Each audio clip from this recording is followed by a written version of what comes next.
So, I fucking hate YouTube. There's, Why?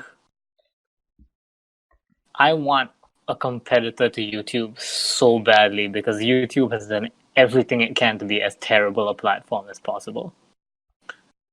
I can't install AdBlock on my iPad for whatever reason. Like, it doesn't work with the YouTube app, you know? So I've had to experience what ads are like on the YouTube nowadays. And it's like, what the fuck? We have 2 pre-roll ads. I was watching a 10-minute video yesterday and there was a mid-roll ad at the 5-minute mark.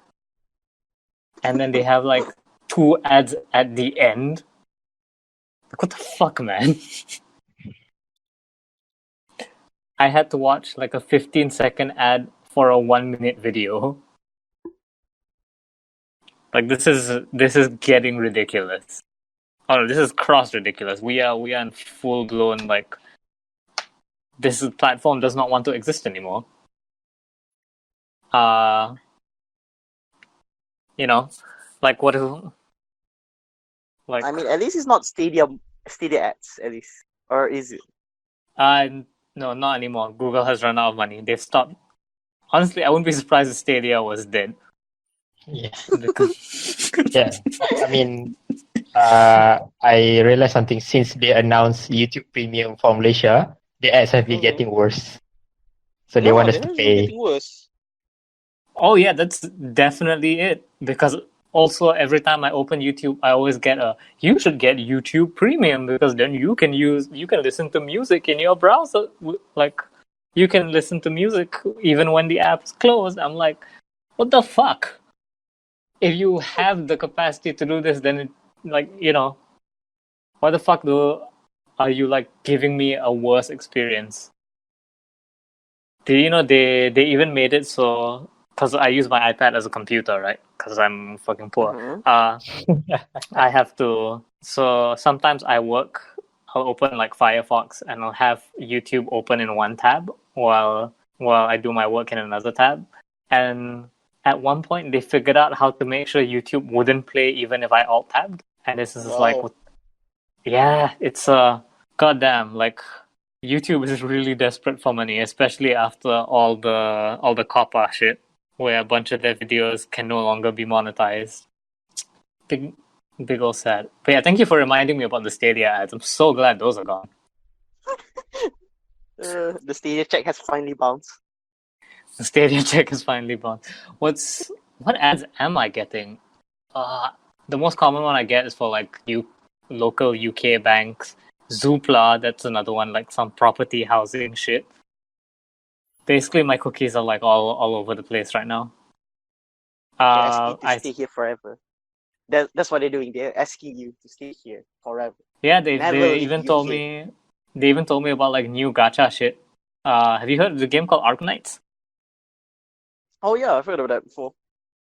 Yeah, I keep getting ads for it. It looks okay. I just don't have room for another gacha game in my life right now. I mean, it's just anime XCOM. Finally, I can see that. Oh, it's like XCOM, is it? Finally. I feel like as a gacha game that wouldn't work because I think gacha games have to be passive enough that I can just leave them running. Because gameplay isn't important in a gacha game, right? Sorry, Meck, you're saying something? Is it more anime XCOM or Fire Emblem? More XCOM. Because there is like guns. This. You have guns, yeah. Does it have cover mechanics? Are there? Yes. RNG aim? Yes. Anime XCOM it is. The only thing they don't have, I think, is permadeath. Tuje. Oh, can you imagine losing your SSR? Oh god. That would be so. That would be so funny. You spend $300 like buying your SSR, and then suddenly she dies. Unless you pay for insurance. Oh, you pay to clone her.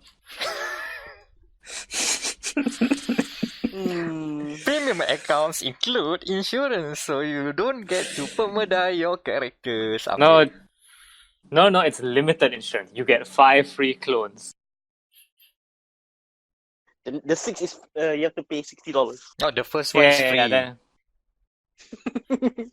Remember, the first one's free. Mm-hmm. Yeah, I'm looking at the characters. Like, the art style is nice, but I haven't seen a Wombat yet, so I'm sorry, ads. I do enjoy the Arknights ads more than some of the other shit. Like AFK Arena ads, those are really bad. Man, I have been like taking a break from gacha recently.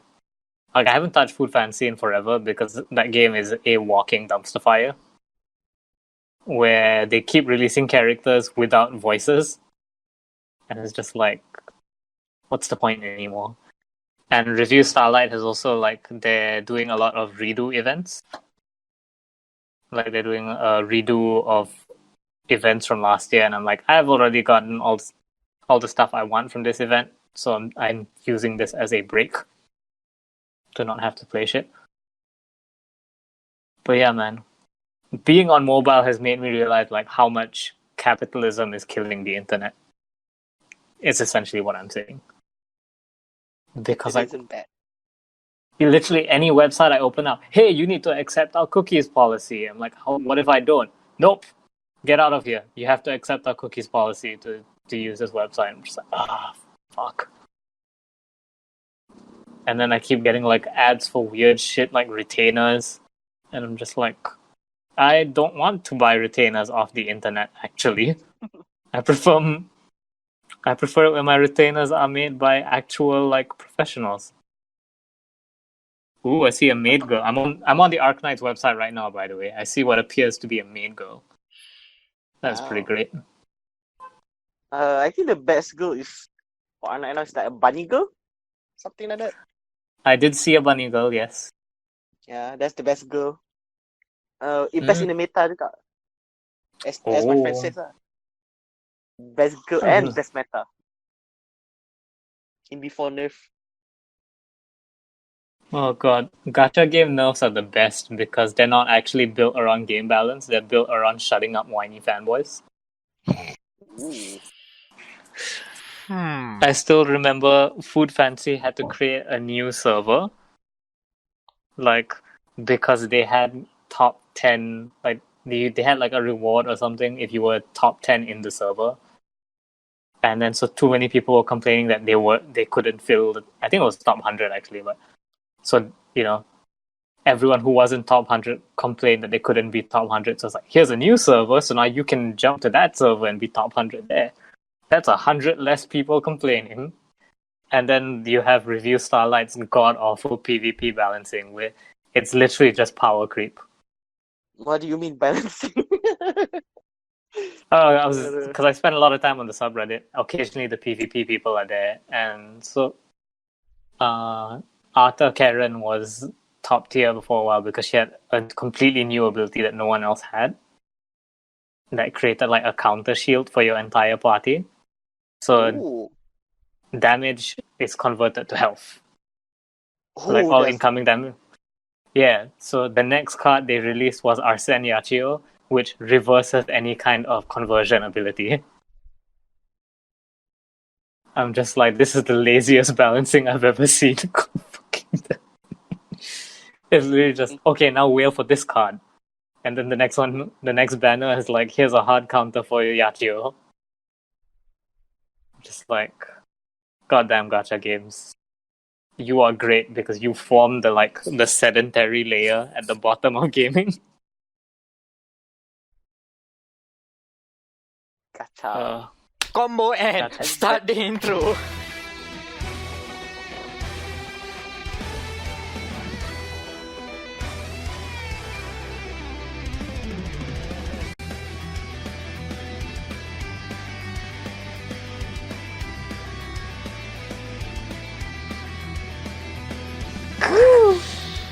How did it? Yeah, so welcome to dia.log, episode number 50. Welcome, ladies and gentlemen, to dia.log, the Game Matters podcast. Yeah. E. The Can't time. believe we're at number 50 now. It's 100 weeks we've been doing this shit. Time flies. God damn. Time flies when you're talking about the sedentary layer of gaming that is gacha. The bottom barrel. Bottom of the barrel. See, here's the thing. People are like, I wish gacha didn't exist.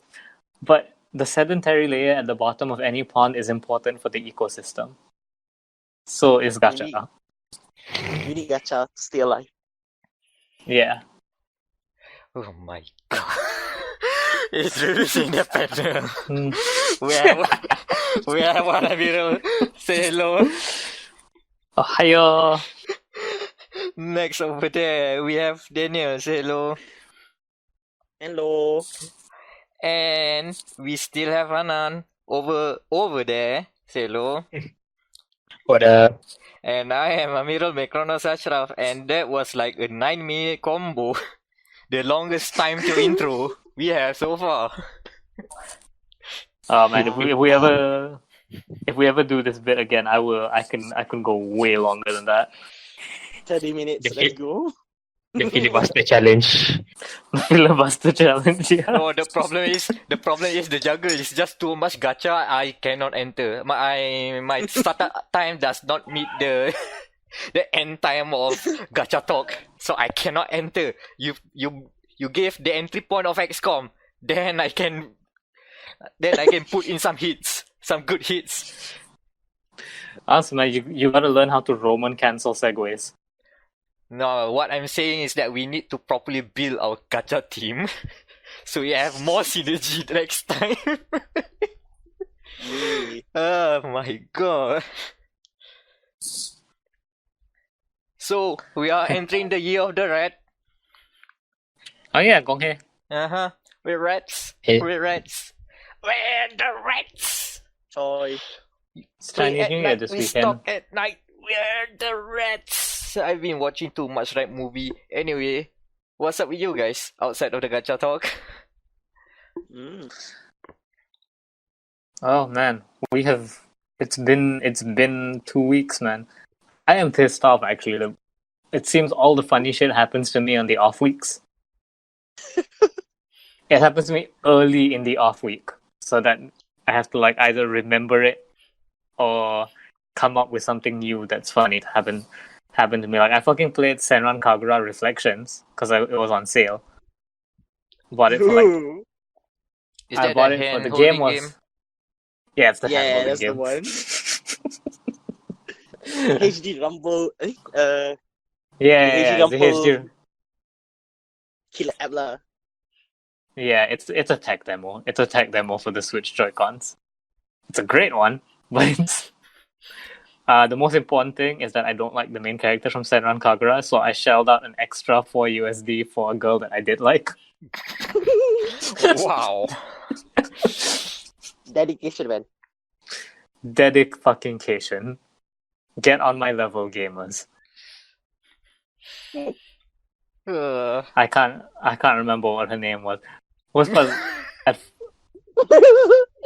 like Dedication. once the game like showed me what the completion wheel was like for it, I was like, "Fuck! I have to keep playing this. Like, I want to get to the bottom of this barrel. They got I you. want to see her." Yeah, it was like 2 a.m. I was like, "What the fuck?" Still. But yeah, man. I'm not gonna talk to you guys about Senran Kagura Reflexions. Just know that is a thing that happened over in the off week. Thank God, I do not want to put too much Senran Kagura on my monitor right now. We already had gacha talk and we have Senran Kagura talk. What we do have though is Wam's manga corner. Ta-da! I found this new manga. It's called I Fell in Love, So I Tried Live Streaming. What? So, Interesting. yeah. Of course, So- there's a meat in the. Yeah, she's like the main girl. course. So the premise of this manga is you have 3 guys and 3 girls all living in a house together. Like they're all high school students. They all live in a house together, and they're all secretly live streamers, keeping it a secret from each other. Mm-hmm. And the main guy is an ex-live streamer. He doesn't want to do it anymore, but then he slowly discovers each one is a live streamer, and they each make him like promise not to tell the others. It's pretty fucking good. I'm not gonna lie. It's not as good as Yuri Is My Job. Like I didn't go as crazy for it as I did for that. But like any good harem anime, it's each streamer is like a different type, a different archetype of streamer. So Such as the maid one that you saw, she plays like PUBG. Perfect. She plays legally. She plays legally distinct PUBG, and she's like, her whole thing is that like she's super exaggerated in her reactions and stuff. And she's the only gaming streamer out of all of them. Because you have to remember the Japanese, so not all streamers are gamers. There's one of them. She is a quote-unquote moe voice streamer. So she's just like a cutesy girl, and all the guys fawn over her. Like that's a whole stream. Another one is a virtual idol. Okay, I was thinking the time to virtual idol is very promising. Yeah, she's honestly one of the best characters, by the way. And then the 2 guys, one of them is a cross-dressing streamer. Okay. Okay. Anan is suddenly in. He's only say cross-dressing. Anand adjusts his spectacles at the point of hearing that. Shing! And I'm saving the best for last because the last one is a Chuni streamer. Ooh. So he dresses like legally distinct Ezio, and he has like he creates he role plays as an assassin, part of this group called the White Knights, and so he talks to his chat like he addresses them as fellow assassins. Oh my god, this is so roleplay live stream. Yeah, the RP. At least RP, not any extra letter at the front. Hell yeah!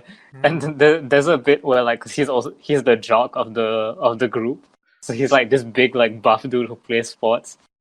And there's an episode where they all go to the bathhouse, and they see like he's got a tattoo of his Assassin's Guild on his arm. Dang. And they're like, how come the tattoo isn't washing off? And he's like, don't worry about it.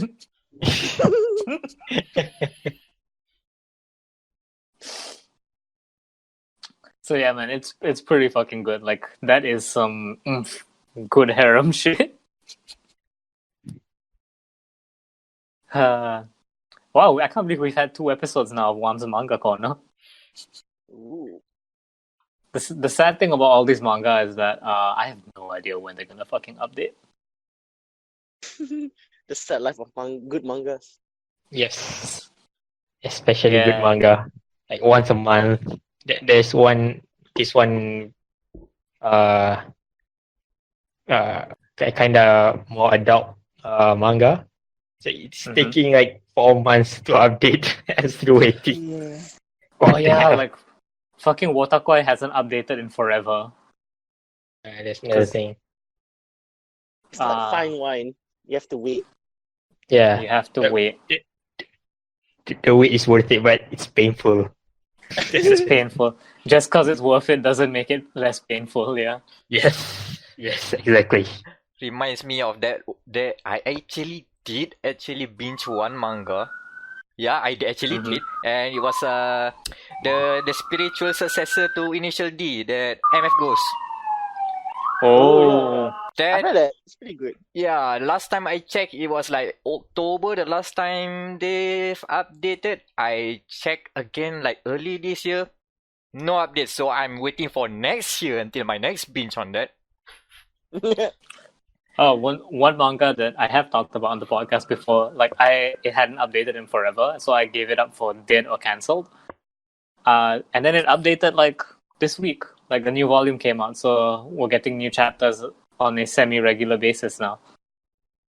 So I'm just like, that's not so bad. It's the Meguro-san one, the one I was pissed off that the main character looks like me. First time.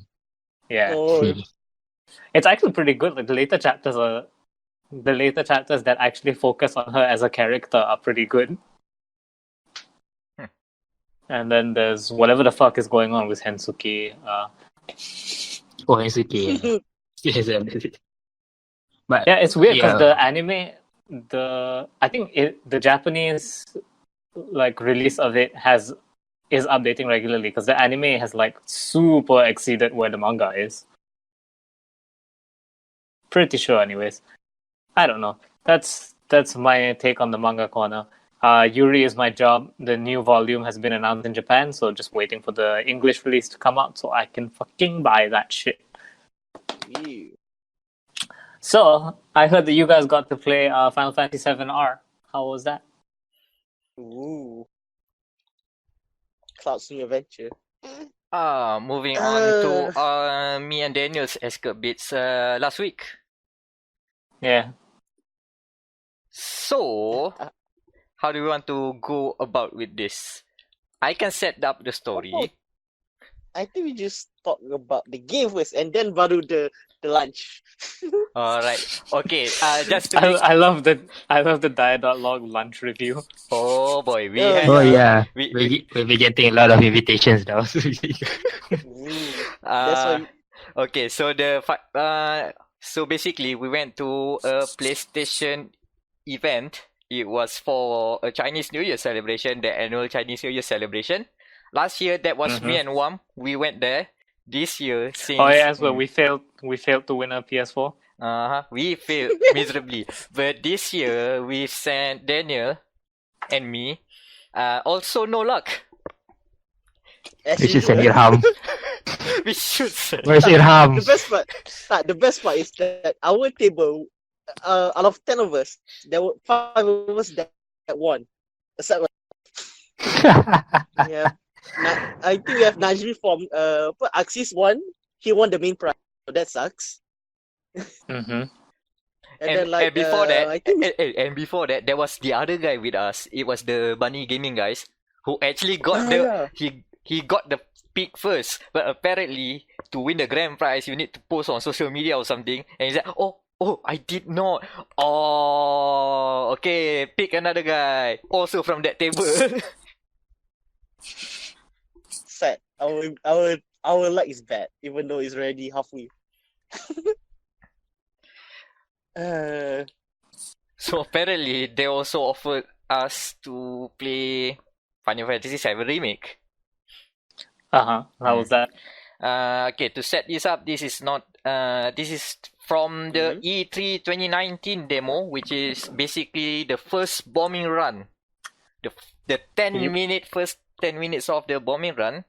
Not much to say from my side right now. Daniel, what are your thoughts as the one who actually completed the fastest among us at the time? Oh yeah, out of everyone there, like I completed in under 5 minutes. Plus like shenanigan around. My thoughts is that it feels like Final Fantasy 15, but with Nomura's punya Kingdom Hearts 3 mashed together. Yeah, 15 by way of Kingdom Hearts. I have to say that doesn't sound like an upgrade. Yeah, pretty much. Like they took like the best parts of the game from 15, like the character switching and the action combat, and then just like here's some parts from Kingdom Hearts with that. There is, but yeah, remake. Daniel, yes. Yeah. Almost lost you. Almost lost you. Yeah, I was finishing my thoughts anyway. Like there is Final Fantasy VII lah.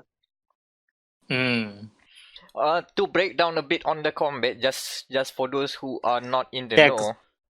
Yeah, I am not in the know. So okay, combat wise, it's direct combat. So you have an attack button. You have Kingdom Hearts style shortcuts with the L1. And what else? You can access the command menu, which is either from your usual action button, X button in this case. So accessing the command button, everything goes slow-mo, so that there is where you can access magic and items and skills. They call it abilities this time. Never mind. You can also directly control your other party members. At that time, it was just Cloud and Barret. You can also issue commands from there. What else? Oh, one more interesting thing is that every action outside of your normal attack, you have to use the ATB. You have to use the ATB bar. So what that means is that, or you have to wait until the bar blips up light, and then you can use your skill. So basically, your bread and butter is square, square, square. Wait until the blue bar is clear. Blue bar is there. L1 and one other shortcut, one other face button to use Cloud's other skills like triple slash and forward thrust, which is just like think of it like Street Fighter V special moves, because they are kind of good in different situations, and they use a meter.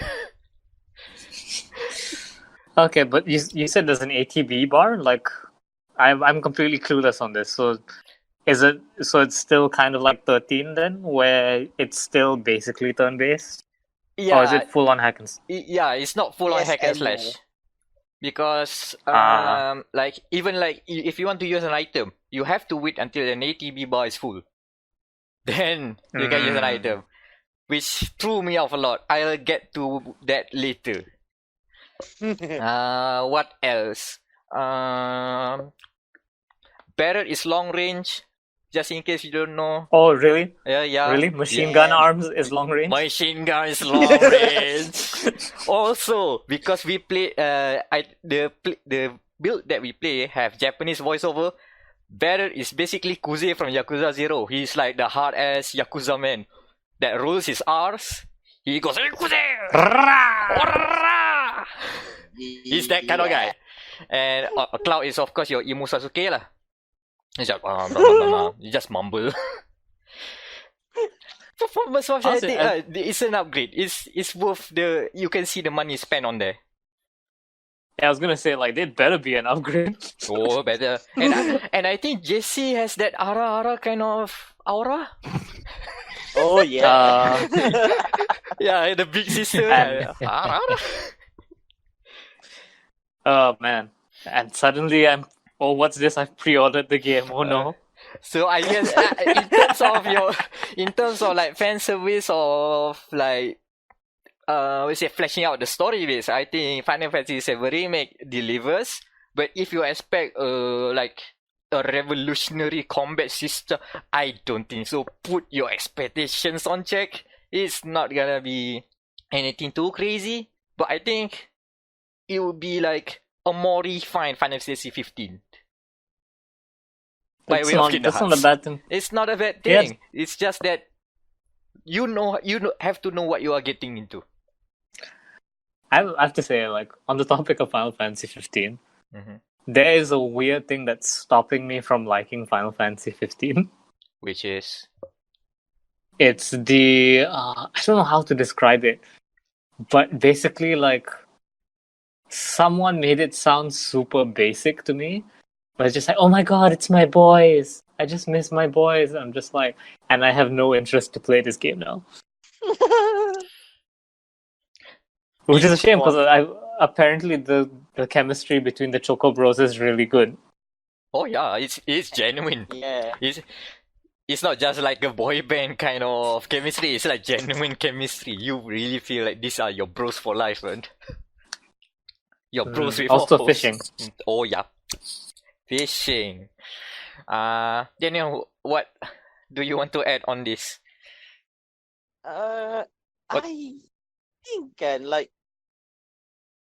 there's not much lah, because like it is a good game. It looks pretty, even though it's like a very old build. Old. So I won't buy it because I'm not a fan of Final Fantasy.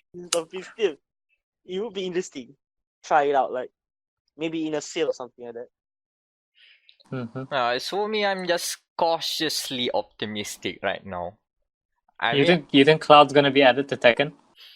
Maybe not Tekken, but I'm expecting. No, Street Cloud's Fighter. already in Smash. Oh god damn it, I forgot. Yeah, it really Smash. Oh yeah, we didn't add that to the news docket, did we? The Great Smash Upset of 2020. Put it if you guys want to talk about later. it later. Yeah, we'll talk about that later. But yeah. Do we want to go more about the lunch, or do we? Because I have a different segue on the topic.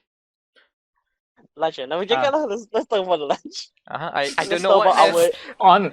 Honestly, there are plenty of YouTubers with screaming face thumbnails who are going to talk about Final Fantasy VII Remake that you can watch. Only one is brave enough to talk about the lunch. Go.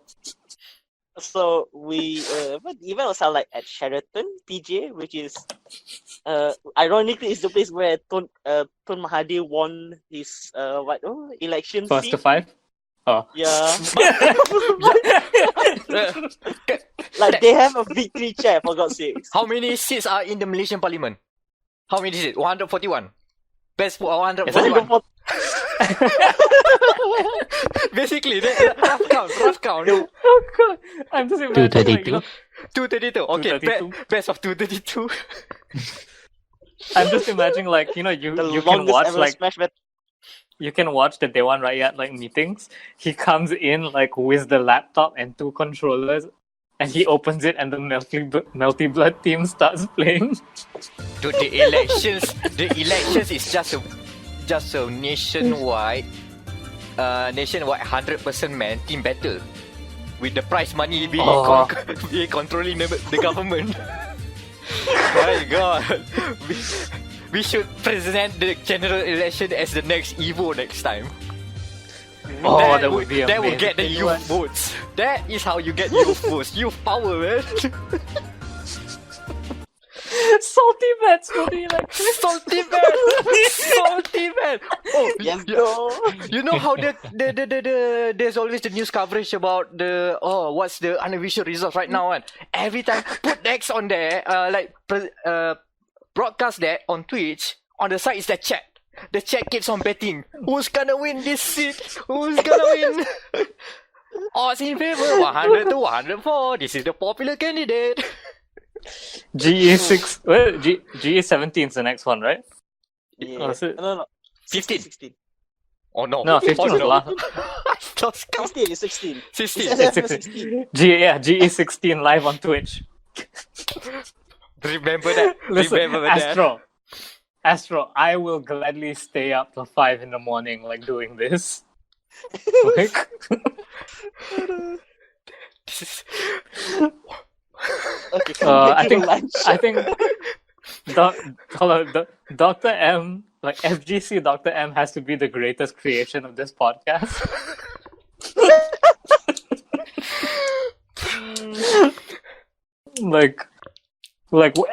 Compared to every other bit we've done, I have never enjoyed them as much as FGC Dr. M. Remind me to put this on the clip. Yeah. Oh my God. Anyway, the victory chair at Sheraton PG. Yeah. Sheraton PJ. That is the throne. The throne and tea. This time they don't have duck. What? They didn't have what duck can this I say? time. I mean, it is a Chinese New Year lunch. It's an 11 course, basically 11 course.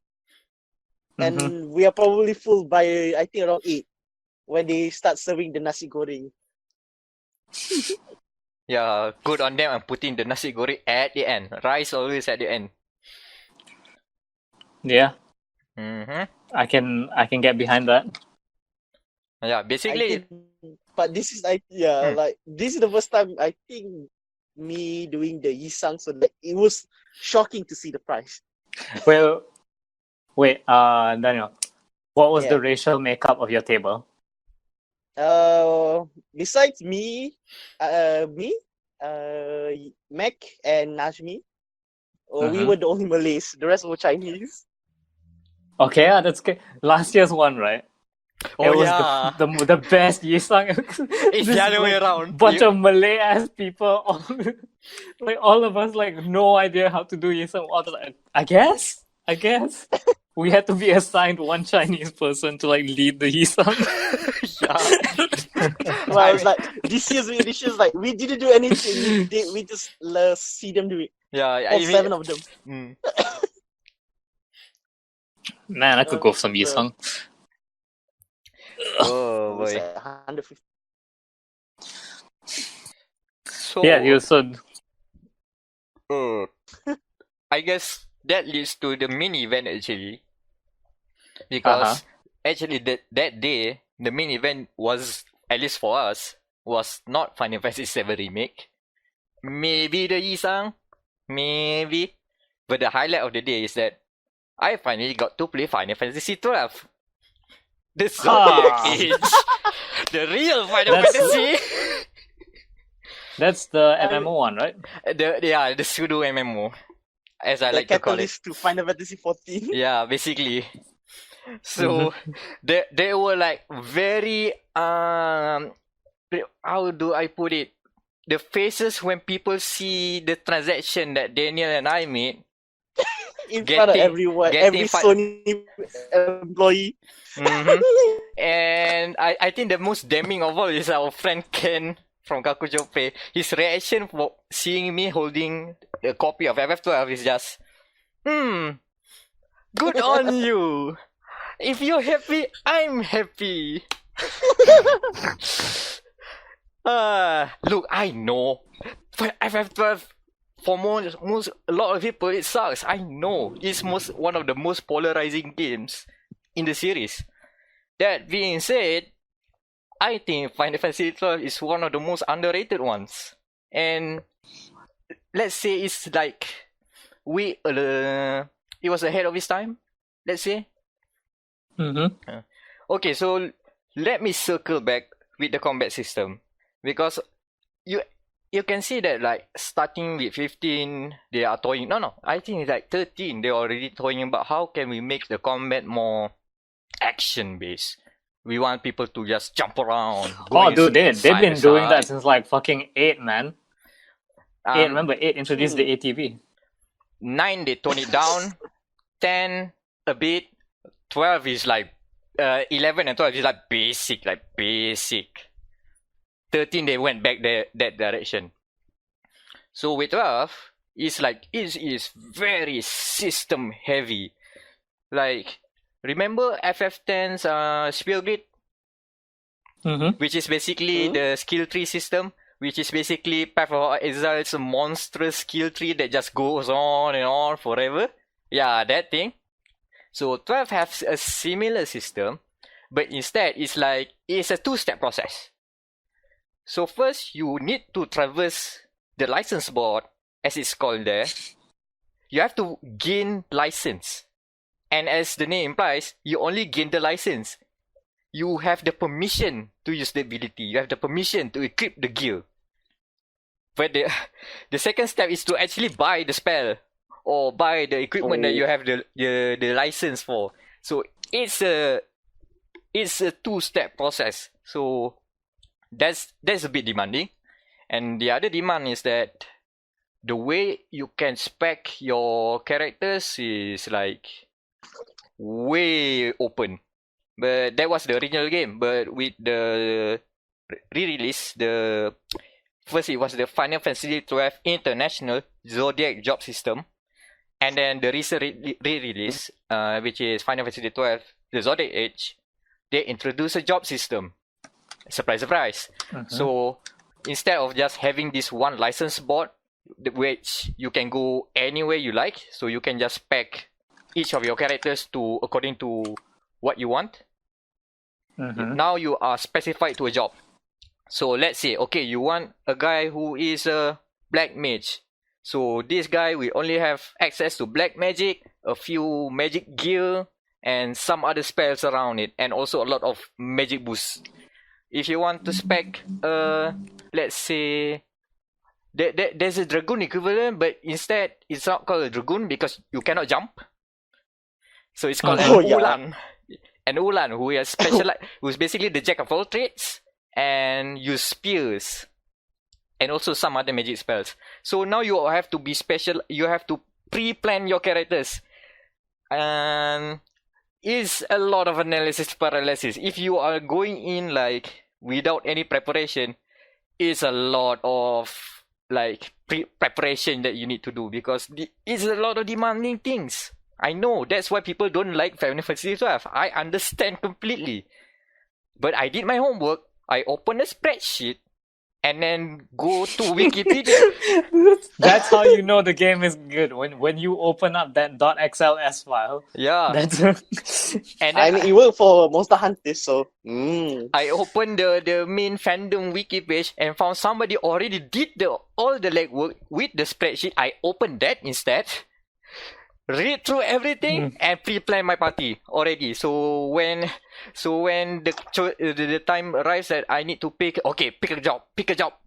I know what to pick already. So that was a process. Apparently, the game was designed to not have respec because the whole bit is that the original game. yeah, because it's an MMO, so you spend more time. It's more that the original game you can go anywhere you like. So what happened is that all players just make all the characters jack all traits. They just go grab everything they can and just make all warriors, just make all mages. So what they did, they want to reverse is that okay, now you have to make your builds matter. To the point that each time you want to select a license board, it keeps on reminding you cannot change your class, you cannot change your job after picking one, which is like, in this day and age. So your character like that you created is locked into one job. Yeah. However, apparently the recent release on Xbox One and Switch actually offer respec. So they just didn't update it on the PS4 and PC. Final Fantasy and their releases. So there's always the ports are not feature parity, which is fine. But yeah, I do. No, I just want to ask something. Like, for the whole panel, what is the first time you've ever had to bust out the spreadsheet for a game? Persona 3. Or Fusion, is it? Yeah, for I think like the end game of PT becomes like super hard, so I had to take out the games FAQ. Okay. Meck, was FF12 your first one? I can't remember any other example outside of 12. So recency bias wins. 12 it is. I swear I did do this in other years. I just can't remember. Anan? Sorry. I lost track. What did you guys talk about? I said, what's your first game that you've had to bust out a spreadsheet for? Okay. Elite Dangerous. Oh shit! Yeah, that's a good answer. That's a good answer. The economy trade stuff makes total sense. I'm just imagining Anand with the trucker hat, and then he's got his tablet. I seriously had to bust out the spreadsheet with that. Like tracking every transaction and stuff. Yeah. Here's my manifest for today. Your notebook. God damn. Your audit. Anyways, mine was Gundam Breaker 2. Because that game was in Japanese. It didn't get an English release. Oh my god. And the fucking like the levels, like to tell you what parts you could get in each level, the icon was so fucking tiny. So I had to consult a spreadsheet because there's a fusion system in the game as well. Like you could fuse some parts to make better parts. So that was my first time downloading an XLS file. For figuring out how to make my dream Gunpla. Because fun fact, Sinanju parts don't drop in Gundam Breaker 2. Or if they do, it's very, very rare. Okay, but does it have to be does it have to involve not opening treasure chests? No, thankfully not. Okay. So, why is there that shit in 12? The original 12, they removed that because the original 12, there is one unique weapon, the strongest weapon in the game. It's called the Zodiac Spear.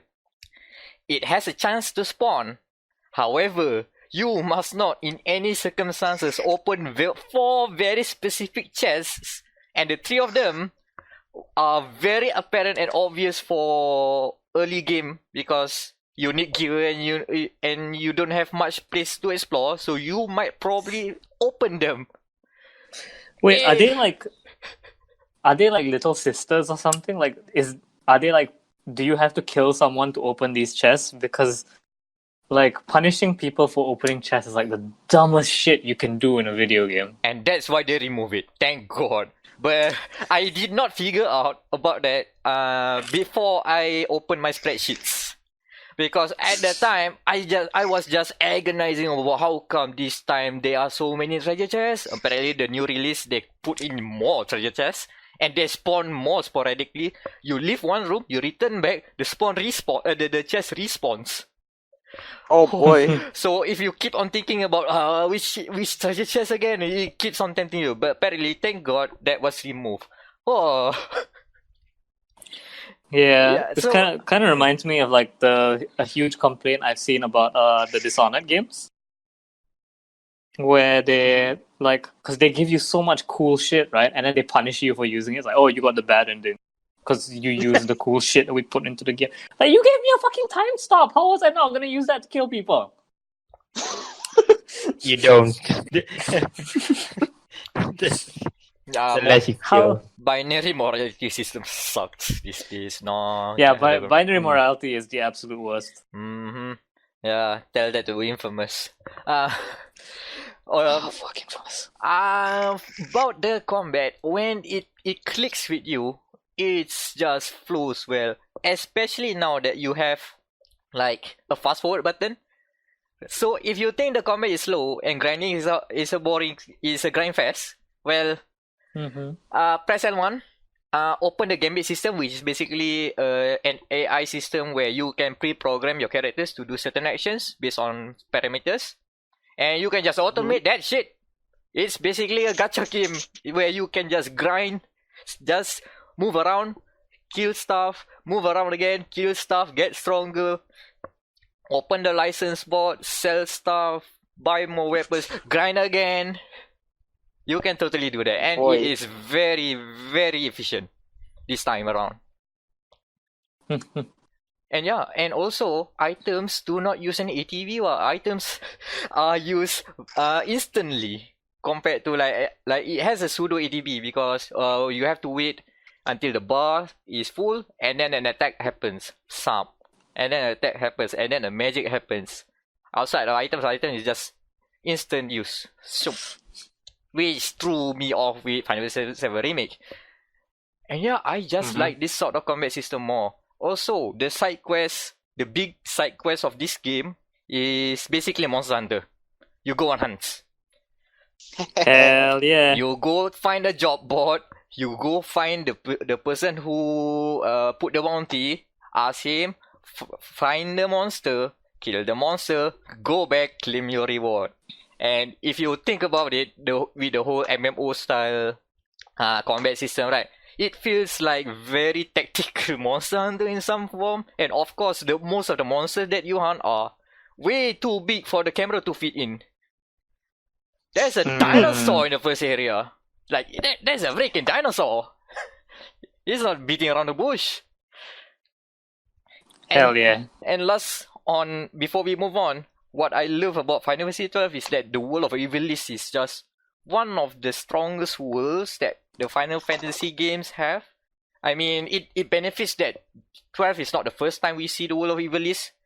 It was in Tactics, Final Fantasy Tactics. It was in Vagrant Story of all games. And now we have 12. I like the way they localize the game. The game. The way that they use like old British. So it's not magic with a C, it's magic with a CK. Magic. Technique. Not spelled with the French way, but with a CK. Like even the localized voiceovers is also apparently is inspired by Star Wars. So the Imperial troopers are all Cockney accent. The high emperors, the leaders of that Imperial army are all speaking like BBC English. How is it? There's a proper term for that, but I remember BBC English. Like, so very formal way. Also, the judges, which is basically, yeah, they are the judge, jury, and executioner. They are a walking judge track. Wait, is 12 the one with Gablan? Yep, Big Gavran. Yeah, the judges. He's just one of the many, many judges from the Imperial Army. Those guys are apparently in the English localization are played by stage actors. So you can feel the bombastic delivery of their lines when they perform, when they act. So that's cool. And there's one area in the game. It's called Bujeba. It was localized to be since Oh, it has I know this area. it has South Indian influences. So people's the language itself, the people who speak, they have like Sanskrit based words in there. So instead of calling Badra, hey brother, so hey Badra. What? And even the voiceover of those people, yeah, it has like South Indian accents. Apparently, the leader of of the city, the Marquis, Halim Ondor the Fourth. I didn't notice in my childhood about it, but he's totally have that sort of Indian inflection on it. Now that you hear it, oh okay, oh that's a cool way. Oh yeah, the rebels are all Americans again. Star Wars. Yeah, naturally. Yeah, I mean the whole party is a Star Wars party. You have the princess in this, the princess that leads the rebellion. The one prophecy man, but instead of I am your father, the scene is I am your twin brother. Liquid. You have a bounty hunter and his partner, who is not a human. Okay. Oh yeah, sexy Chewbacca. Yeah, sexy Chewbacca. The Chewbaccas are apparently Icelandic, by the way. In the game, Icelandic Chewbaccas. And I mean, we have no proof that Chewbacca is an Icelandic in Star Wars as well. You don't know. And lastly, the two are just self-inserts. So your Mary and Marriott Sues. So yeah, that's Okay. Final Fantasy XII. I love it despite all the backlash at the time. And I think that this game still holds up well. There is, I don't know if this is just localized to Final Fantasy or not, but there is a great feeling in liking a game that other people don't like. It feels powerful, because as you all know, I am the one person in the world who enjoyed Lightning Returns. Wow. Yeah, that's still questionable, but that being said, I haven't touched that game. I have no authority on that. It is a piece of shit, but I love it. Yeah. That's fine. Yeah, and in regards to remake, I can see that people are less hype about it. So now I'm more interested to see how this game shakes out. We'll see. The bar is set at Final Fantasy XII. That is the bar for better or worse. If I say it's better than 12, we have to ask this question next year because fuck knows everyone will say it's the best thing when it comes out because they have waited too long for this shit. We shall see. I will judge remake as a person as a 5-year-old who does not get what the hell is an RPG and just scoff at Final Fantasy VII. I got into it by 9. 9 was my real where everything clicks. 9 was also pretty good. So it's 10. So yeah, that's enough Final Fantasy for at least 3 episodes. We say before we lose Meck, before the podcast is late because Meck was playing too much 12. Oh, on that note, I stopped playing Destiny. That's a big win. I dropped Destiny because of 12. This is a better grinding game. Stay tuned for the ranking of Final Fantasy later this year. No, you have to post the clickbait article. Is Final Fantasy XII a looter shooter? God damn. So where are we going from there? There's something I really want to talk to Daniel about. Alright, sure. Go ahead. I heard you played Bloodborne. Yay! One of We got us. another hunter. One of us. Bila, Yes. when I get back, we need to all do a childless dungeon together. Okay, where to begin with that? So, Why? why? Alright, senang ya. It's easy. AGDQ happened like last week. They had this run for, I think, Dark Souls, the remastered one, and it was fun as heck to watch. Mm-hmm. So I saw another runner. He called what's his name? His name is Zeus, I think. He runs Bloodborne. Oh yeah, Zeus. And- I know that guy. Yeah, and his You just call runs him are by Zeus far Tan. Zeus Tan. Yeah. So I watched his run and I thought to myself, I think it looks fun. So might as well buy Bloodborne after, I don't know, at the end of the PS4 generation. Mm-hmm. And so now currently I'm stuck at it's before Gascoigne. I'm stuck at the bridge between the two wolves there. Have you found the shortcut? Yeah, there's a The- shortcut. Yeah, Yeah. there's a There's a shortcut that shortcut. takes you. Yeah, that the takes you shortcut straight to the bridge. Oh. It's the other way around. Near the giants, there's a house. Uh-huh. A dark house with a stairs. That's a shortcut Ooh. to the bridge. Yeah. I shall try that. Live support on. Live support on stream on dia.log, the Gaming Man podcast. Yeah, Mhm. the tip is keep playing, and then you can find your own rhythm, and then you can just blaze through. It's gonna take some time. Have you killed cleric beasts though? Yeah, Cleric is on the bridge. Ta- You on the bridge? I think the first time I tried this game was way back when I met Meck back in 2015. Oh. Remember? I think 5 during years the game ago. that was 5 years ago. Oh my Yeah, god. That That was- was... Jesus fucking Christ! How We did I are know old. you for 5 years already? So like I keep dying at the same place. So like when I picked that up again this morning, I remember this place. I think I can beat it now. The power of friendship. The fuck? So yeah. It I am before legit- Gascoigne, so I'm legitimately scared of having to fight Gascoigne again. Yeah. ala, I mean, throw some Molotov cocktails and you'll be fine. yeah. I mean, if you Oh. watch speedrunners, there are great tips from speedrunners. Yeah, that's your why I confidence. remember that because I posted on my Twitter that the door glitch there. Mm-hmm. That was like the Oh, the door the best glitch. thing I've done. Okay. Yeah, that's the fun thing I've done in a game since I think Death Stranding.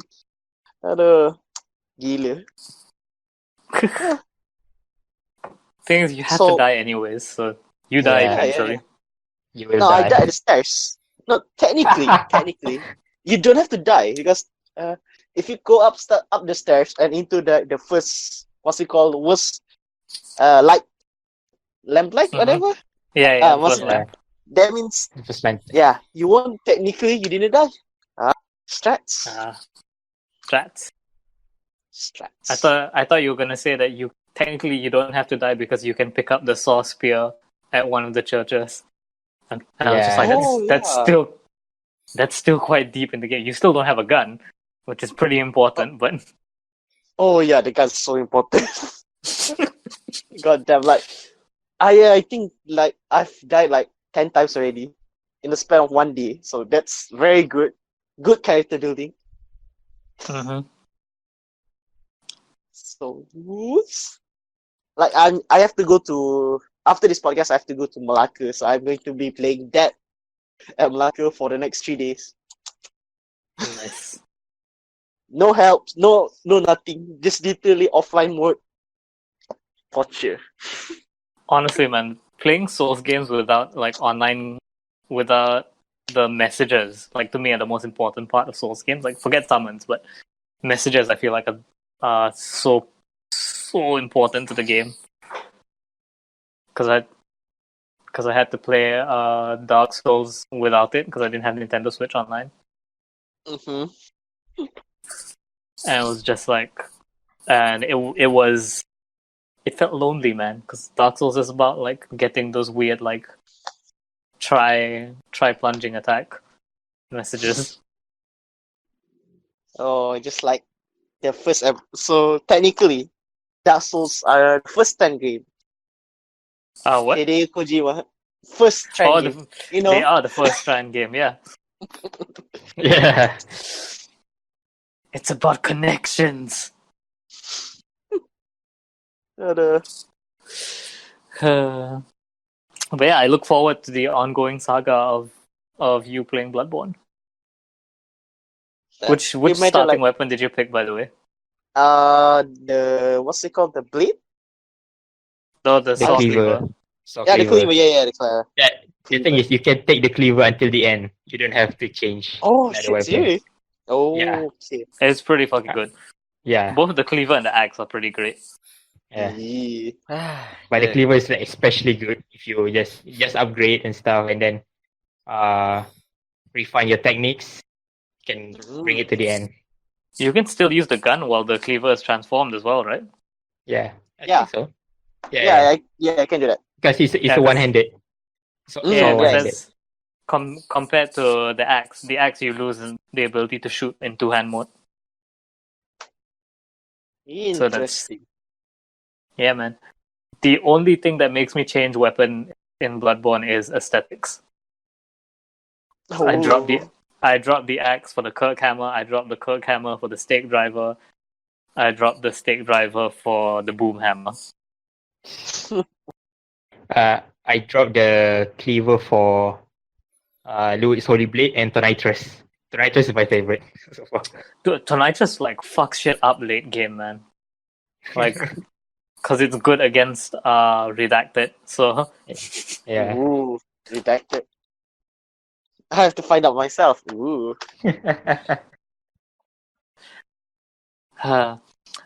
Okay, and yeah, so-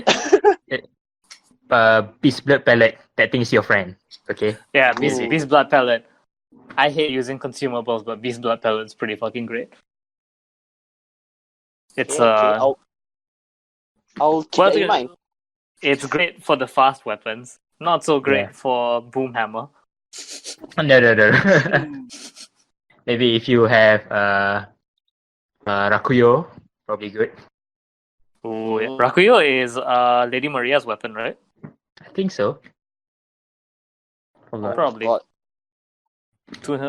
Lady Maria is still one of the best boss fights in a video game. Speaking of, I want to talk about Doom Eternal. Let's go. Let's go. Let's fucking go. Because I can't believe it. They made a first-person character action game. So for those of you who don't know, Bethesda invited out a bunch of people to play Doom Eternal for like 3 hours. And we were like, no, we weren't. we we watched them. I watched them anyways. And holy shit.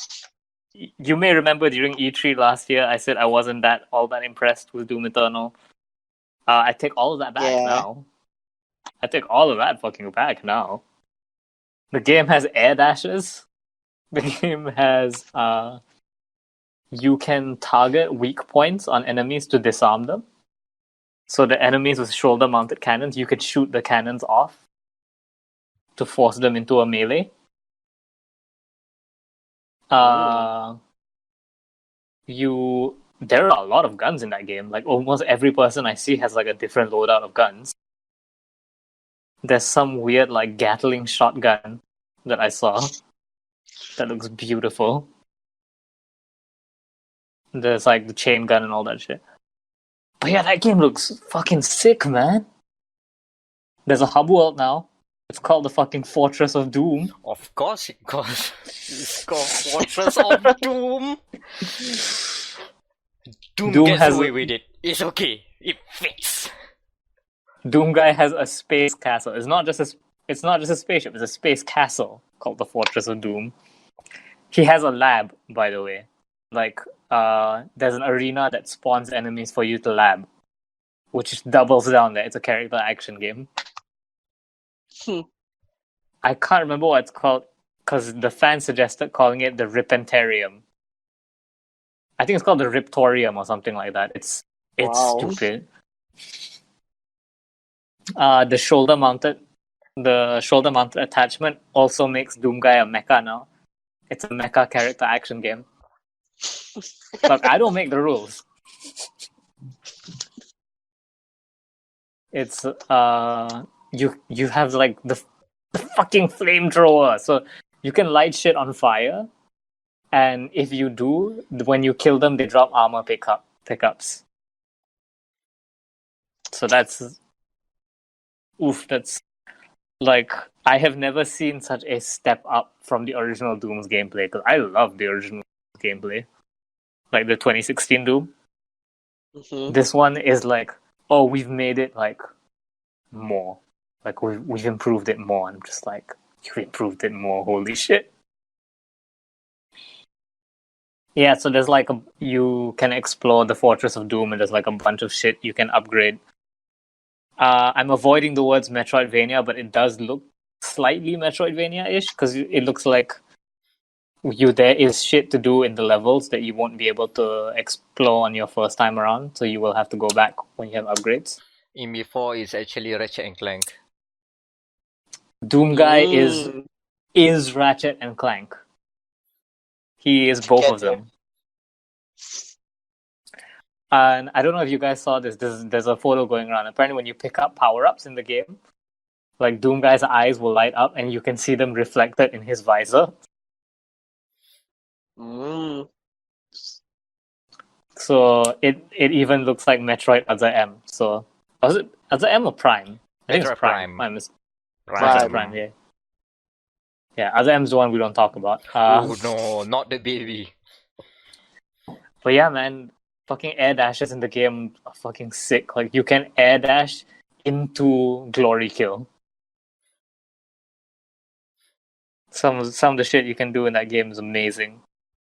There's super hard challenges. I can't remember what they're called, but they're like these big challenge rooms.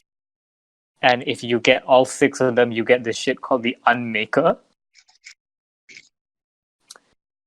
Which, you know, in Doom terms is like fucking sick.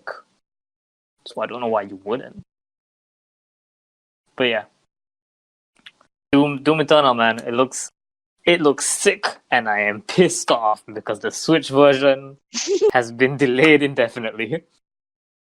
Oof. No announced release date yet. Do you know how heartbreaking it is at the end of the latest trailer for Doom Eternal?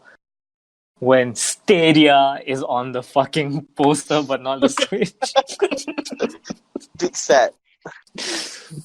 Big fucking sad. Fucking Stadia is there. Fucking Stadia, man. It is just a glorified PC, so I'm not surprised. Still, it's distasteful to even bring up the logo. Oh, can we talk about the lore? Or basically just it saying, oh, everything is canon. Yeah, that's. Oh yeah, I forgot about it. The fucking Easter eggs as well. Yeah. That happened in the original. The 2016 Doom also did that, I think, but not as blatantly as this one. The skateboard from Tony Hawk. Yeah, he skates. He does. Tony Hawk is canon in Doom universe.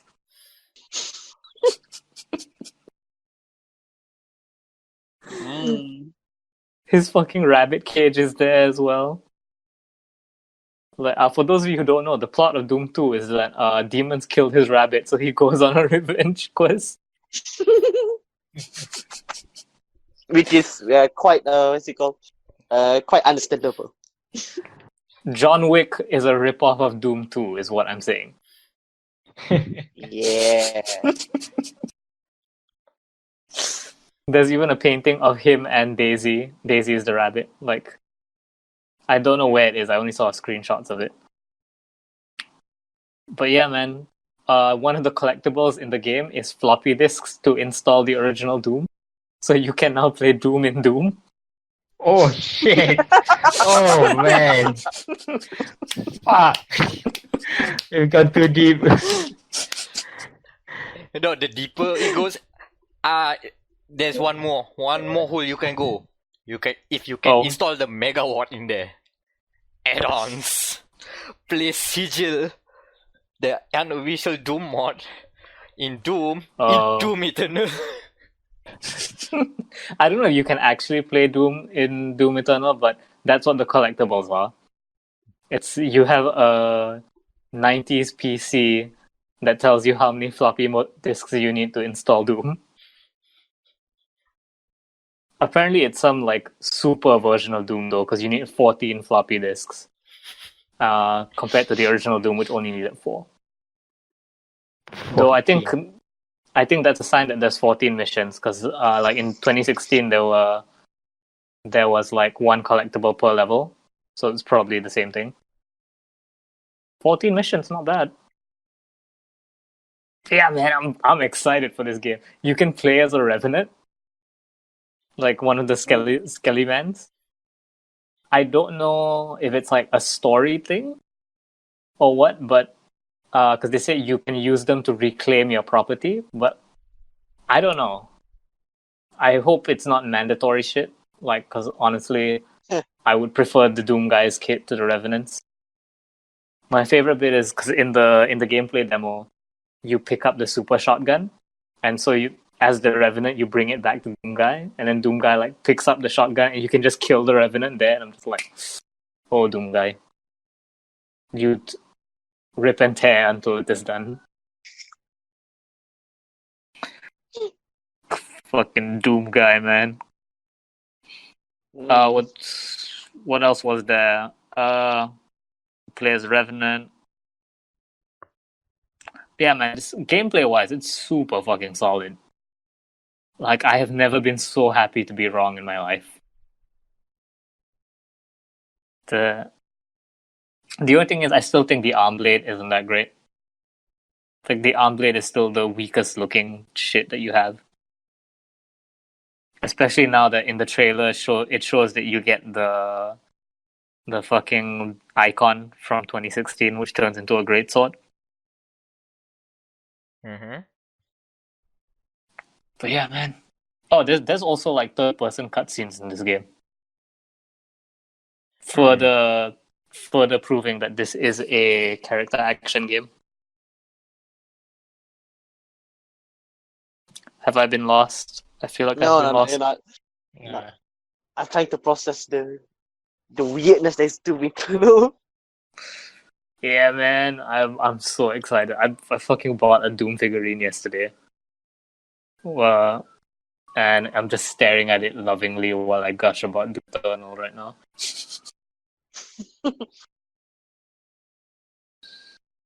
But yeah, so that's Doom Corner. Before lest I go on too long about this. More like the Doom Corridor. Doom Corridor. Doom I almost dropped my phone. I literally almost dropped my phone just hearing that. Mm-hmm. Fuck sirens up there. You happy now? Even the police are not happy with it. FBI, open up! So, yeah, where do we go from here? There's 'Cause one I thing am... still, right? Mm-hmm. On the docket? Oh yeah, Is it? there is. Right? Yeah. So Daniel, tell me about Hub Worlds. Oh. I have no idea what you wrote about on the docket. For those listeners, you will see it in written form. I'm just gonna leave it there. Can you explain yourself? So, the other day, I went to Cyberjaya to buy some books for my next semester. So the Tamarind Square. So if you're in the area of Putrajaya, you will know that Tamarind Square is just to go there Mhm. because like I think that I can explain it like image for Meck, he's been playing FF12, and you know their hard world is a mess as well, right? With many different corridors Yeah, and Ravenaster. all. But it does Yeah. does it have a dingy, like a upbeat, jovial orchestral theme playing at the back? No. No, sadly, Tamarind Square doesn't have that. So like this shopping mall in Malaysia has the most weirdest layout I've seen. Besides the confusing entrance, the place of their like bookstore is in the next to a parking lot for some reason or one another. Like the cars will be coming in and going out, and trying to buy books. Which so then it got me thinking: is Malaysia's shopping mall basically how it works? Huh. Because you look at it like from, let's say, Singapore's every train station there will be one shopping mall for no reason. Mm-hmm. So like it is weird lah. It is weird because different neighborhoods and all. But imagine in the gameplay perspective, like you're traveling from one area to another. Like I don't know, Persona, one hub world to another. That does make sense. Yeah, there's a weapons shop there. There's a for armor over there. Okay, that's the corner where you can find the techniques that you need. Yeah, totally. The magic scrolls are down there, lower at the back, but you need a password. They only sell to proper customers. Yol of Londo is at B2. Yeah, you gotta get lost on there. Also, beware of the very dingy looking people out there. You can initiate conversation, but you'll be only one way. Like how was? Man, I fucking miss Malaysian shopping. Why is it samey? Why? Is it samey? The shopping malls in Bristol? No, I mean, it's just kind of like, not much going on here. It's not One Utama. There's no fucking waterfall in the middle of a shopping mall in Bristol. I brought one friend who somehow has lived in Malaysia all her life and never been to One Utama, and she's just like, why is there a fucking waterfall in this mall? Like a multiple story waterfall. And we're just like, it's just always been here. It's like the third biggest mall in the world. Fuck, we know. Has there been any malls as hub worlds in a video game before? As hub worlds? Well, I mean, Dead Rising. Yeah, Dead Rising. Yeah, as a location. Okay. Yeah, next time we go to the Cyberjaya Mall, we should put more zombies in there. That should make it lively. Oh, Capcom, that's your Dead Rising 5K. Pay us royalty. Oh, that's the thing. You have to take the train between shopping malls. Is there a theme park nearby? Because that's gonna be Dead That's Rising loading 2. screen. Times Square. That's Dead Rising 2 over there. You know what? On that note, I had some ideas about a good Hitman level. Shopping malls. Shopping malls. Okay, just imagine. The hardware store is all the place you can get the screwdrivers and hammers to throw around. And the briefcase. I literally found a briefcase in one of those DIY stores. So you can grab one there and then store something illegal and then smuggle inside the VIP room. No, the staff area. And you know how the staff area is like long corridors of restricted area. That's gonna be very good places you can put like we say like criminal stuff that you have to go to assassinate someone, or you can just poison the food court for fun. Why not? Yeah. Mm. Oh, you can start a high level sale so that everyone starts crowding, and then you assassinate them in the crowd. Oh, was it there like a concert inside the mall? Yeah. Yeah. Recently, okay, make a concert during that time. Everything is cheery, everything is loud. Crank all the volume to 11. Go upstairs to the highest point. Put a sniper rifle. Settle. Yeah. Yeah. And people thought that guy Or was just crowd surfing. Oh. One Utama used to have like one of those big jumbotrons where it's like 4 screens like hanging from the ceiling. High chaos option, shoot down the jumbotron. Yeah, it's Ooh. possible. Yeah, like there's a level in Paris where you can just do something similar like that. It's totally in the realm of possibility. Yeah, yeah. Yeah, with Hitman in shopping malls. Would be a great idea. Yep. IO, that's for Hitman 3. That's free. Free 99 for you. Mhm. You just take that idea right now.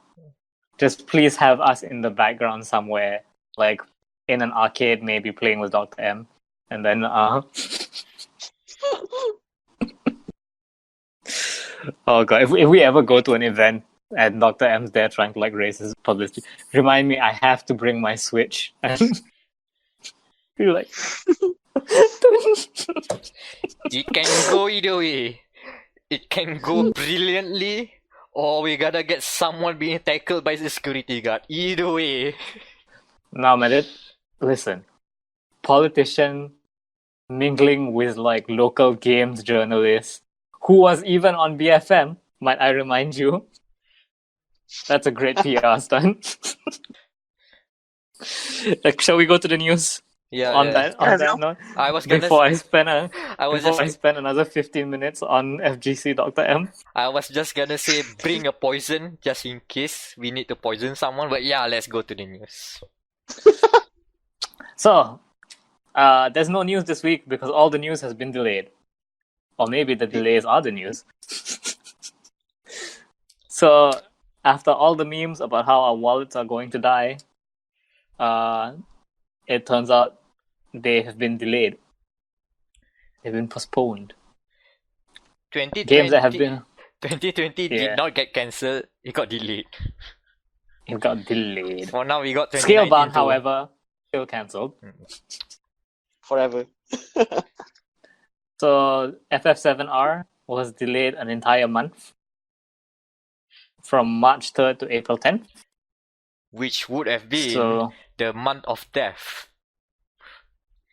mhm. Resident Evil 3 the week before, Cyberpunk the week after. It would have been. It would. But don't worry about it because it's out now. It's out of the mess. This one I know we're all very upset. Avengers has been delayed from May 15th to September 4th. Sad. Sad. We all really wanted to play Avengers, right? Yeah. Yeah. Anand's wearing his Team Cap shirt right now. Holding the back cheers. And then the funniest thing is Cyberpunk also moved out of the death zone. Like after FF7 moved to April 10th, Cyberpunk moved to September 17th. Mm. Dying Light 2 has been moved from spring 2020 to Depends. Fuck knows. Could be And today, most could be tomorrow, could be next generation. could be out now. Maybe while you're listening to this. Most tragic of all, Iron Man VR has been moved To the to May 15th. to the release date of Marvel's Avengers. So yeah, you got Iron Man release. I think there's Disney shenanigans for that. Of course. I think there's something yeah. coming out. I think Oh? May was like Black Widow or something. So, Iron Man, Black Widow. Yeah. I guess. I feel like it's a bit of a reach, but yeah, I don't fucking know. There's- It's Iron No, Man Disney. VR. Yeah, I don't know. It's Iron Man VR. You can only delay it for so long before people forget it. I forgot it was a game. I didn't care about this game, but I put it in there because how it just slots into the release date of Avengers instead. Yeah, I which think is that's the- 100% intentional. I think it was we have to delay Avengers, and then they were like, Okay, but let's we put need something. people to think. Yeah, we need a superhero game to come out in May, and then they were like, oh, Iron Man VR. Sure, Everyone forgot that game was coming out anyways. I forgot it existed. So games that are so far still sticking to their release dates include Animal Crossing Oh, that one. and Doom Yeah, and Doom Eternal. because it was delayed earlier. Into Yeah, because it was 2020. already delayed. Both of them. Yeah, But they then pre-delayed the right? game. They pre-delayed the game. Similar to Ubisoft. Remember Ubisoft and all the games coming out like early 2020? All of them pre-delayed. Oh, Ubisoft, the delayed game doesn't have any release date. Yeah. But I'm guessing it's probably on November. You know, next gen, etc. Yeah, probably. Oh god, we are getting a new gen end of the year, huh? News are And then imminent. yeah. Think Sony could send us some PS5s for work purposes. We tried. Everybody God. in that room said that. God damn it. In other news, there was a Smash Direct, the last DLC fighter for 2019. this fighter pass. No, for the fighter pass. So you have to buy another pass for the next round of fighters. So we've had this season has been a pretty great time for DLC fighters because we got a bunch that we never thought we'd ever see in Smash, like fucking Joker and Banjo-Kazooie. Woo. We Yeah. got iconic Terry Bogard, who technically is the progenitor of Smash, because remember we only have Smash because Sakurai bodied a couple on a date. Get serious! Are you okay? Pasta Wolf! Basta Wolf. What else was in there? Oh yeah, we had Dragon Quest Hero, who is banned from tournaments, which is hilarious. And the most iconic So- of all, Banjo. Yeah, fucking Banjo, man. Who would have thought? The biggest pick of them all. Like legitimately, yeah. That's amazing. So then we had one slot left. We had this really strong lineup. And the Devil May Cry Twitter had a list of important dates, and their date was the same date as the Smash thing. So naturally everyone was like, Dante and Smash? ? Because DMC3 comes out soon on Switch. So they were like, Dante in Smash, please? And everyone was just like, oh man, Dante in Smash. And I remember texting in my group chat, I was like, man, won't it be funny? When everyone's like Dante in Smash and it's fucking Byleth from Fire Emblem Three Houses. I feel like that's the worst possible choice that they could possibly make. And then it was Byleth. From Fire Emblem Three Houses.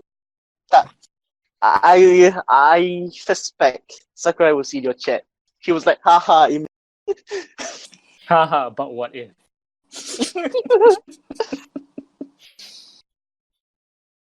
Yeah, so Byleth is in Smash, making a very underwhelming end to what has been a great season of DLC characters for Smash. I'm not against Byleth being in the game. I just feel like maybe Byleth should have been before Banjo or something. Terry would have been the best way to end the DLC pass. Yeah. Byleth should be the first DLC. No. So, First DLC had to be Joker because they were like, guess what, guys? We're breaking the rules for Smash. So Byleth would have been great in the middle, because then people would just been like, I don't really like Byleth. Who's the next one? Oh, it's Banjo! Yeah, that'll be good. That's a good idea. So, That'll be... yeah, then you would Use- have had DQ hero after that, where some people were like, I don't really care about DQ. And then, but the next one's Terry Bogard! You know? Mm. So that's... I feel like they shouldn't have made Byleth the last one.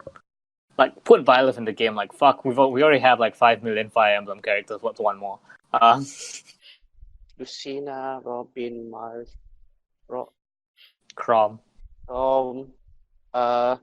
Corin. Yeah, this is 6. Yeah. Goddamn.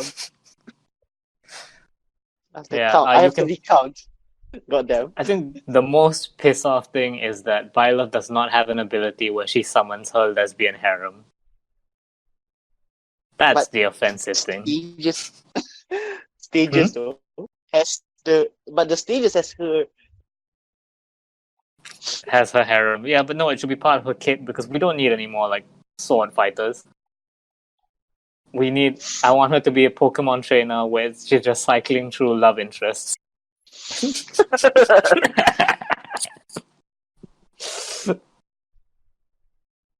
But yeah, my favorite meme out of all this was a photo of Dante that was just like, "Ho's not mad, just disappointed."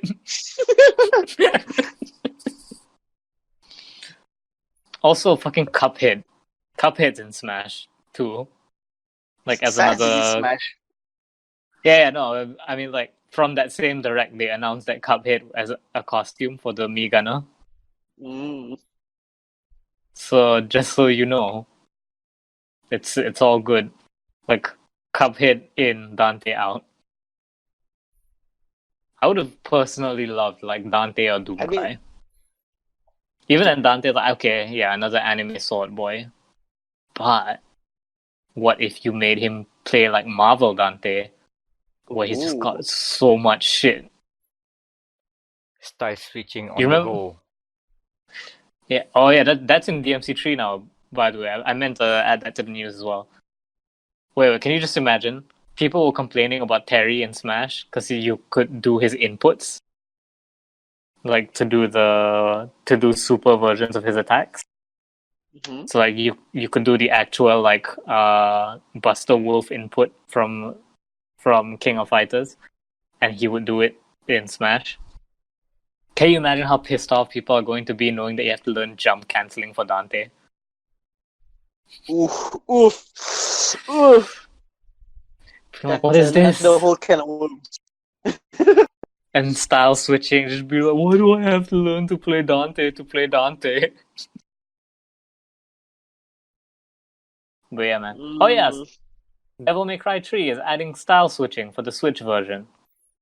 Speaking of no parity between ports, only the Switch version. I was thinking about that because this is a very Japanese game developer thing about adding extra features that they don't put in on the previous ports.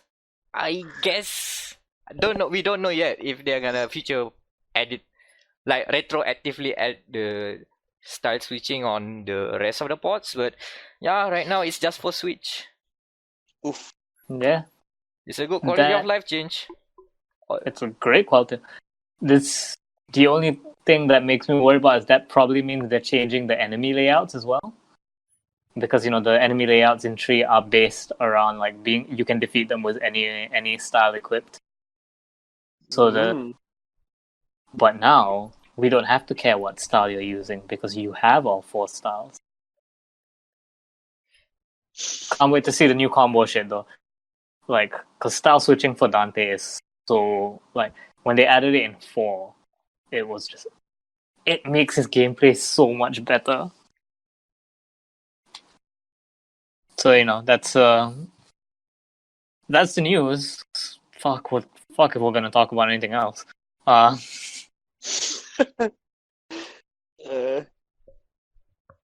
And I think that's it. That is I the think podcast. that's it. That is no, we still have a thumbnail to discuss. Oh, you know what we're going to put there. You know it. I know it. Hunter. Wait, what?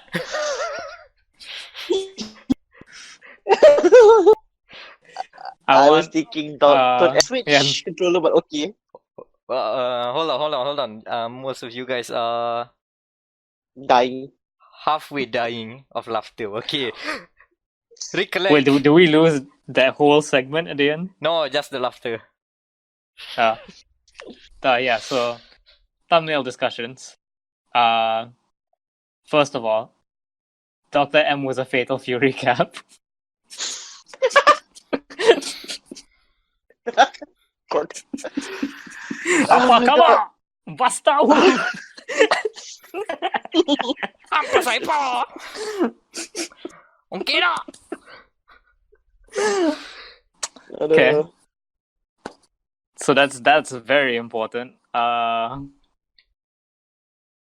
What's this? Something about the Sony dinner. We do need to.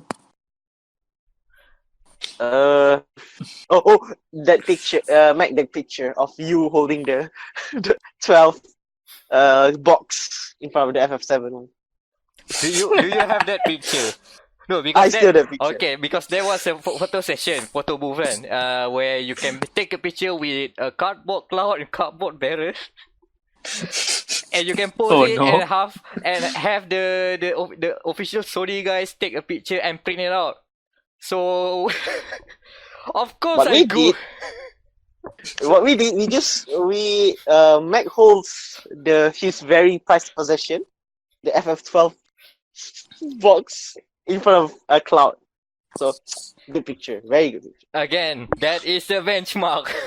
I'm gonna judge it by that.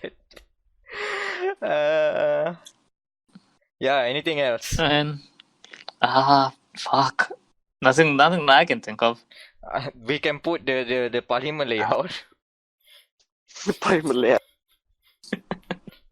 And put one left somewhere, just like with the caption "host man." Awesome.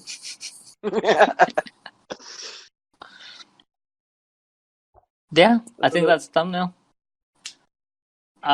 We have to do something gacha related because of that fucking 10 minute. 10-minute. Oh yeah, bit. of course. SSR role. That's it. SSR. Tun M with a cap SSR settle. Oh wait, Wait, isn't there like in XCOM there's like a monument for all your dead characters or something? Not visibly. Oh, okay. No, I mean it's hard to do in a shit post too much. Yeah. No, I was just yeah. Okay, yeah, I guess we can work off that for now, and then if future Meck will have more ideas. Oh, and yeah, you can put like Bloodborne consumed count 3. Oh. Okay. Shilling and social links. So you can follow me on Twitter at Wamerol, patreon.com/Wamerol.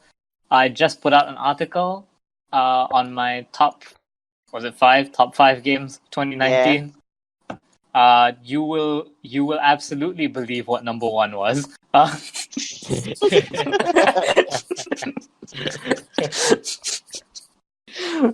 feel like anyone now, like if you ask them your top game 2019, no one's surprised by my answer anymore. Daniel. You can follow me on Twitter at IRL RPG. I will be doing something next week, I guess, because I have an idea for an article that involves looking back at games. You know, a backlog of sort. So maybe around February before the next episode. So stay tuned. Anan? And seeing that we are now in the Chinese New Year, so I just want to say Gong Xi Fa Chai, Jin and Kuai Gong Xi Fa Chai, and yeah, Happy Chinese New Year. Happy Chinese New Year. And I have been Amirul Mekronos Ashraf. Not much to say about any specific work I'm working on. But what I can say is that please do visit GamerMatters.com. We are still delivering news across Asia. Is that our tagline? I forgot our tagline.